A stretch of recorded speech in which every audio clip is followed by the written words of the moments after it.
नंदुरबार नगरपालिकेमध्ये कोणाची सत्ता येणार आणि कोण नगराध्यक्ष होणार आहे पाहूयात। बघा, खान्देशमधील एक महत्त्वाची ही नगरपरिषद रत्ना रघुवंशी ज्या शिंदे सेनेच्या उमेदवार त्या संभाव्य नगराध्यक्ष असतील।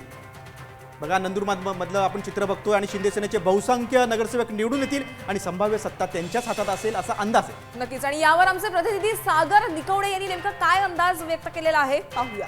नंदुरबार नगर परिषदेचा जर विचार केला तर या नगर परिषदेमध्ये एकूण 20 प्रभाग असणार आहेत आणि त्यातच 41 नगरसेवक हे निवडून येणार आहेत। मात्र 132 उमेदवार जे त्या निवडणुकीच्या रिंगणात आहेत, तर नगराध्यक्ष पदासाठी तब्बल 6 उमेदवार आपला नशीब जे ते आजमावताना पाहायला मिळत आहेत। एकीकडे विचार जर केला तर आपण महायुतीत सत्तेत असलेले शिवसेना, शिंदे गट आणि भाजप हे एकमेकांच्या विरोधात नंदुरबारमध्ये असल्याचं पाहायला मिळत आहेत। माजी मंत्री विजयकुमार गावित यांची प्रतिष्ठा जी ती या ठिकाणी पणाला लागली, तर दुसरीकडे सेनेचे आमदार चंद्रकांत रघुवंशी यांच्या पत्नी या निवडणुकीच्या रिंगणात आहेत आणि त्यांची देखील प्रतिष्ठा या ठिकाणी पणाला लागली आहे। भाजप असेल किंवा शिवसेना असेल, या दोघांच्या प्रतिष्ठा देखील या ठिकाणी पणाला लागल्यात। अनेक राजकीय राज्यातील नेत्यांनी या ठिकाणी सभा घेतल्या, प्रचार केला आहे।